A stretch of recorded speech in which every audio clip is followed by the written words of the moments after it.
Pinocchio. किसी जमाने में जिपेटो नाम का एक गरीब बूढ़ा सुतार एक गांव में अकेले रहता था। जिपेटो बहुत ही अच्छा आदमी था और सारी उम्र वो छोटे बच्चों के लिए खिलौने बनाता था।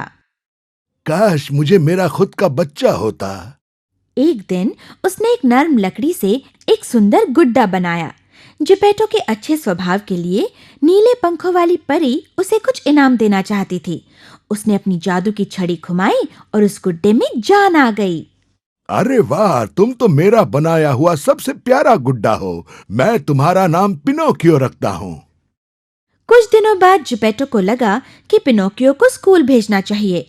जिपेटो ने अपना खुद का कोट बेचकर पिनोकियो के लिए स्कूल की किताबें खरीदी। अच्छे बच्चों की तरह तुम्हें भी स्कूल जाना चाहिए। चलो, ये लो तुम्हारी किताबें। अच्छा पिताजी। रास्ते में पिनोकियो को एक चालाक लोमड़ी मिली। अरे मेरे दोस्त, अच्छे लड़के कभी स्कूल नहीं जाते। वो तो नाव पर सवार होकर रनवे आइलैंड पर जाते हैं, जहाँ सारा दिन मौज मस्ती करते हैं और खेलते हैं। मेरे पास एक टिकट है जो मैं तुम्हें दे सकता हूँ। लेकिन मेरे पास तो उतने पैसे नहीं हैं। ठीक है, तुम मुझे अपनी स्कूल की किताबें ही दे दो। पिनोकियो को बहुत मजे करने थे, इसीलिए उसने खुशी से अपनी किताबें बेच दी।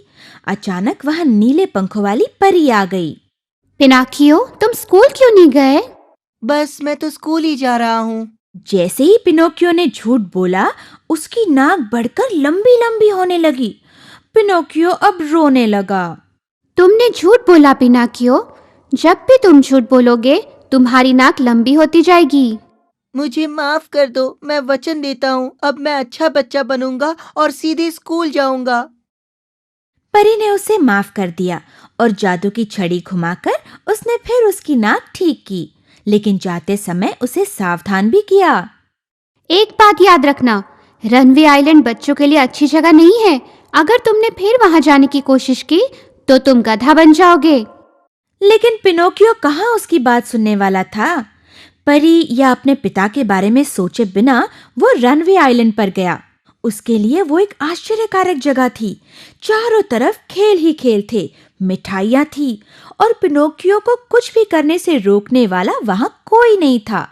सारा दिन खेलने के बाद वो बहुत थक गया और आराम करने के लिए एक तालाब के पास रुक गया।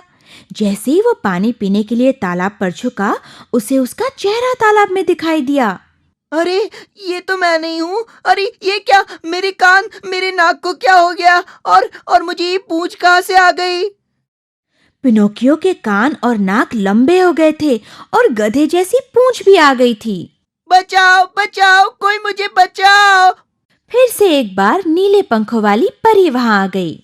मूर्ख गुड़िया, मैंने तुम्हें कहा था ना कि रनवे आइलैंड अच्छी जगह नहीं है। अब जाओ, अपने गरीब पिता को ढूंढो, वो तुम्हारे लिए रो रहे हैं।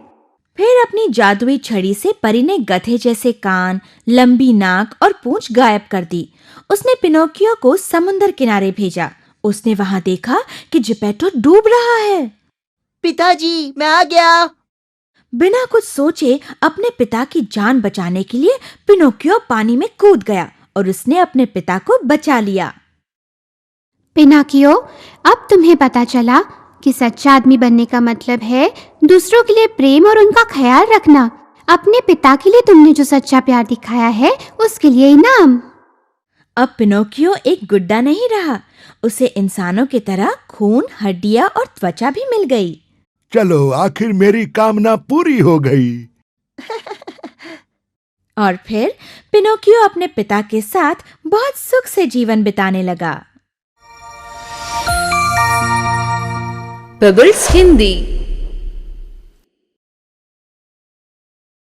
Long ago, there lived a poor old craftsman named Geppetto, who lived all alone.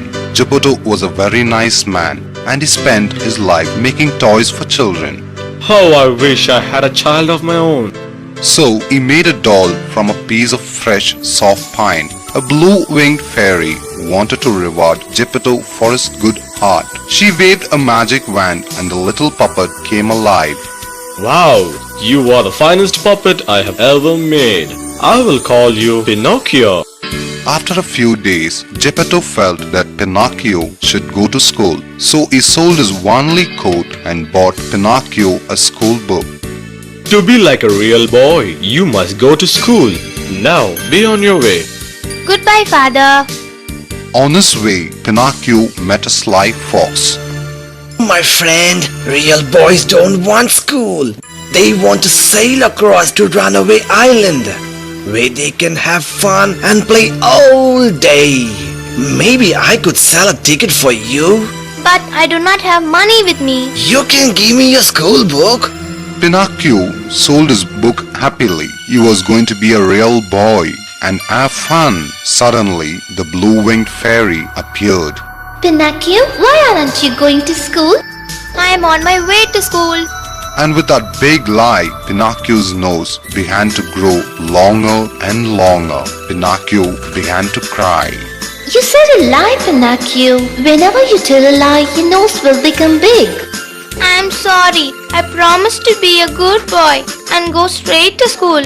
The fairy forgave him. With a sweep of a wand, she got back the old nose, and before leaving, she warned him.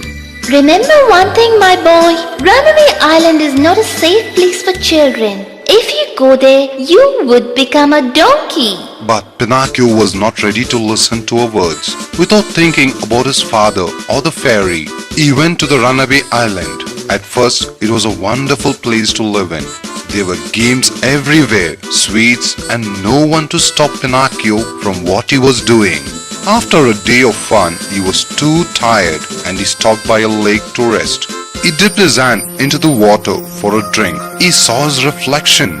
Oh, that's not me. What has happened to my ears and nose? How did I get this tail? He had grown long ears, long nose, and a tail like a donkey.